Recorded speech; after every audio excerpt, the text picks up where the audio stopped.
Պարոն Սիմիդյան, սկսենք նրանից, թե ինչպես է գնահատում նորընտիր խորհրդարանի աշխատանքները։ Ասեմ, որ լավ եմ գնահատում, եթե 8-րդ գումարման փորձը չլիներ, կարծում եմ այն դեպքերը, դրվագները, որ եղան այս մի քանի օրվա ընթացքում, դրանք էլ չէին նկատվի։ Ես կարծում եմ, որ քննարկումները բարեկրթության, բարեվարկության որոշակի շրջանակում է ընթանում, ինչը ողջունելի է, եւ կարծում եմ, սա լավ սկիզբ է ընդդիմության հետ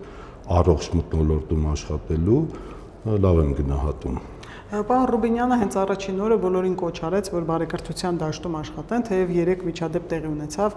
ձեր падգամավորի եւ Նարեկ Կարապետյանի միջեւ, իհարկե արագ հարթվեց, բայց ինչ է կարծում ես, կառուցողական դաշտի վերջում նոր ընդդիմադիրները կգան։ Դե ինչպես տեսնում եմ ես ինքս, ընդդիմադիր մեր գործընկերներն էլ կարծես տենց տրամադրվածություն ունեն, մենք էլ տենց տրամադրվածություն ունենք, այո, 3 առաջ օրը մի փոքր միջադեպ ունեցանք, բայց հույս ունեմ,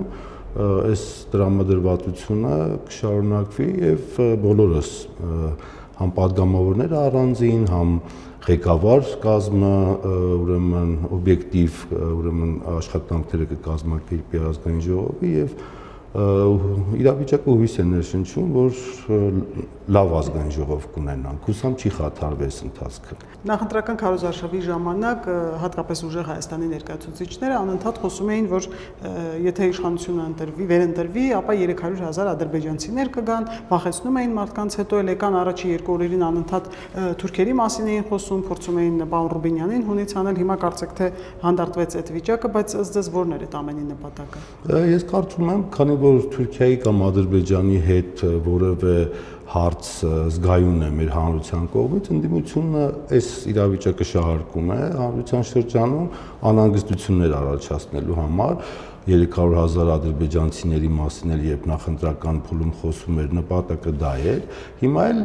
օրինակ երբ հենց առաջի հարցերը հնչեցին պարոն Ռուբինյանին, թուրք տեսել ես կամ շփվել ես, այս որակի հարցերը հենց այդ զգայուն ինչ-որ մարդկանց զգայարանների վրա ազդելու միտում ունեն, բայց կարծում եմ իրանք էլ հասկացան, որ լավ կլինի օբյեկտիվ խնդիրների մասին խոսալ, եթե ինչ-որ հարց կա, այդ հարցադրումները անել եւ ադրբեջանական եւ թուրքական զգացմունքներ առաջացնող այս գործելակերպը ապագա չունի։ Այսօր Կտրիչ Ներսիսյանի եւ 6 եպիսկոպոսների դատական նիստն է նշանակված, ընդդիմադիրները սա որակում են խայտառակություն պետության համար, բայց բոլորս հիշում ենք, որ այդ քաղաքական գործընթացների մեջ հենց իրենք ներգրավվեցին եկեղեցականները, որն է ձեր գնահատականը։ Դե եկեղեցականները, ուրեմն Բագրատ Գալստանյանը, Սրբազանն էր, ով քաղաքական ուրեմն գործընթաց առաջնորդեց, այսինքն եկեղեցին ամբողջությամբ ներքաշվեց քաղաքականության մեջ, այն պարագայում, երբ եկեղեցին ինքը շատ խնդիրներ ունի եւ առաջի հերթին իհարկե մենք հիմա ազգային ժողովում բարեվարկության, բարեկրթության, ուրեմն մթնոլորտ ենք ուզում ստեղծենք, բայց մեր եկեղեցում կարծես ամեն ինչ խաթարված է։ Ես համոզված եմ, որ եկեղեցին պետք է մաքրվի, դա այն մի կարևոր կառույցն է հայ ժողովրդի համար, որը սրբություն է համարվում եւ այնտեղ հոգեվորականներ, որոնք խաթարում են այդ մթնոլորտը, պետք է այնտեղ չլինեն եւ վստահ եմ, որ մեր եկեղեցին էլ կհասնի այն մակարդակի, որը ունեցել է նախկինում, այդ թվում նաև այս հոգեվորականների եկեղեցից դուրս գալու միջոցով։ Երբ նրանք համարում են, որ ինչպես կարելի է մեղադրանք առաջադրել սրբազանների եւ այլն, հենց խայտառակություն են, որակում օրինակ խայտառակություն չէ նրանց համար, երբ Բագրատ Գալստանյանը օրինակ մեղադրվում է ահաբեկչություն անելու փորձի մեջ, Աջապահյանը հեղաշրջման փորձի մեջ եւ ըստ էության նրանք ներքաշված են, քաղաքականության մեջ։ Ներքաշված են եւ այս օրերին դիմադիները պնդում են անընդհատ, որ եկեղեցին անջատ է պետությունից, բայց եկեղեցին ինքն է եկել եւ խառնվել պետության գործերին, սա մեկ, երկրորդ հերթին եկեղեցին եւ պետությունը անջատ լինելը չի նշանակում, որ որևէ հոգեվորական կարող որևէ օրենսգրքի կետ խախտի եւ անպատիժ մնա, սրանք երկու տարբեր բաներ են։ բայց ելի նշեմ, եկեղեցին ինքն է եկել պետության գործերի մեջ խառնվել եւ հենց այդ բնդումներ անողները, առաջի հասցեատերը պետք է հենց եկեղեցին համարեն։ Խոսենք նաև Սամվել Կարապետյանի հայտարարությունների մասին, նա նշել է, որ պետք է երազեք, որ ես մնամ պայքարի մեջ, դուք բոլորը հայ ժողովուրդը։ Սրանով նաև չի այսպես իրեն դիրքավորում որպես ընդդիմության լիդեր։ Դե կարծում եմ դիրքավորում է, բայց նաև կարծում եմ, որ հայ ժողովրդի հանդեպ նման հայտարարություն անելը սխալ է, այսինքն եթե մարդը որևէ ծառայություն է ուզում մատուցել իր ժողովրդին, դրա համար պետք է ժողովուրդը չխնդրի, ինքը պետք է ժողովրդի մոտ գնա եւ կարծում եմ ընտրության արդյունքները Սամվել Կարապետյանին պետք է ցույց տային ժողովրդի հետ ճիշտ հարաբերվելու կանոնները, կարծում եմ հենց նրա սխալ պնդումները, սխալ կարծիքները նաեւ նրանց արդյունքի վրա վատ ազդեցին եւ ինձ թվում է պարոն Կարապետյանը հետևություններ չի արել եւ նման պնդումները կարծում եմ այն ճանապարհը չի, որ ինքը կուզենա կամ եթե ուզում է լինել ընդդիմության առաջնորդը, այս որակի բովանդակությունը լավագույն ճանապարհը չի այդ լիդերը լինելու համար։ Նա նաև խոսել է Ռուսաստանի Դաշնության մտցրած սահմանափակումների մասին եւ նշել, որ այս իրավիճակը ձեռնտու է Նիկոլ Փաշինյանին, նա ուզում է, որ գյուղացիները աղքատ մնան, որպեսզի հեշտ ղեկավարեն, երբ որ ինքը լիներ վարչապետ, արագ այդ հարցերը կլուծեր։ Գիտեք, նման պնդումներ Սամվել Կարապետյանը պետք է աներ նախկին իշխանությունների ուրեմն դեպքում, որովհետև նախկին իշխանություններին էին ձեռ տալիս, որ մարդիկ աղքատ էին, քանի որ հենց ընտրական գործընթացներում մարդկանց այդ սոցիալական վիճակը օգտագործում էր եւ ընտրակաշառքի միջոցով ուրեմն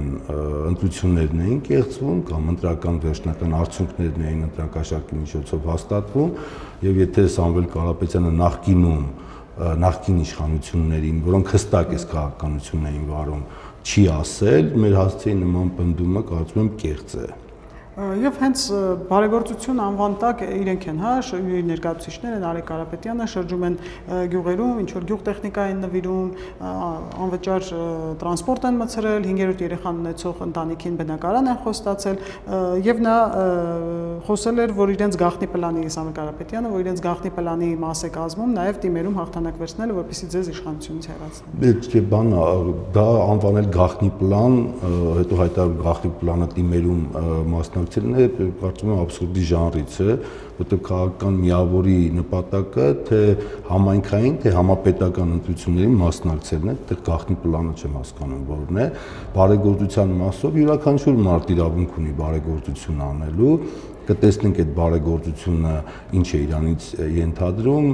իհարկե նաև վստահ եմ, որ բարեգործությունը օրենքի եւ օրենսդրության շրջանակում պետք է լինի, բայց կարծես առաջի օրը կամ երկրորդ օրը ազգային ժողովի քննարկումների խոսակցություն գնաց այդ բարեգործության մի համայնքում, որտեղ պետք է բարեգործություն անի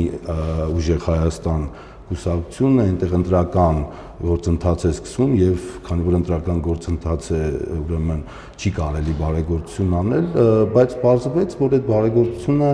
ինչ-որ հասարակական կազմակերպության միջոցով է արվում, օրինակ ես որ լսեցի տեղեկատվությունը, ինձ թվաց թե մարդիկ որոշել են, օրինակ, չգիտեմ, որևէ գյուղտեխնիկա նվիրել համայնքին, բայց դա այդպես չի, այսինքն իրենց ասած բարեգործությունն էլ ինչ որ որակի է արվում, որը ավելի շատ քաղաքական ենթատեքստ է ստանում, քան զուտ, որ մարդիկ ուզում են բարեգործություն անել։ Դա այդքան աչք չէր ծակի, եթե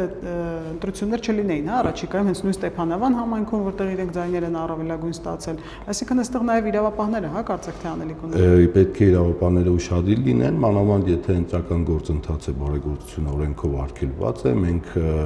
նման դեպքեր համապետական վերջին ընտրություններում էլ տեսանք, որ նախընտրական այն շրջանում, որտեղ արդեն արգելք կա, ուժեղ Հայաստանը հենց որոշակի խոստումներ է տվել, այսինքն իրավապահները այս ուղղությամբ պետք է ուշադիր լինեն, պետք է ուշադիր լինեն նաև առհասարակ բարեգործությունը, լինի բարեգործություն եւ այն ֆինանսները, որոնք այդ բարեգործության վրա ուրեմն տրամադրվում են, լինեն մաքուր փողեր եւ ամեն դեպքում էլի եմ ասում, այն ինչ ես լսեցի այս բարեգործության շրջանակում մեր ընդդիմադիր գործիչներից, ասում եմ, կարծես դա բարեգործություն է քաղաքական ենթատեքստով։ Իսկ թիմերի մասով արդեն քննարկումներ ունեք տեխնացուների ձեր։ Ունենք տարբեր ֆորմատներով քննարկումներ կան, քաղաքացիական պայմանագիրը կմասնակցի թիմերի, ուրեմն ընտրություններին համոզված եմ հաջողություններ կունենանք, բայց այս բան կոնկրետ որտեղ ինչ տեխնացու չգիտեմ։ Եվ նաև ուշագրավ է, որ ուժեղ Հայաստանի ներկայացուցիչների բազմաթիվ ձերբակալված անդամներ կան, հենց ընտրակաշարքի գործով իրենք չեն ընդունում ամենևին, որ այդպիսի փաստ կա, բայց մի բան էլ ձեզ են մեղադրում, թե ընտրությունները կեղծվել են, ժողովրդավարական չեն եղել, այս մասով ինչ կասեք։ Ասեմ, որ ես ինքս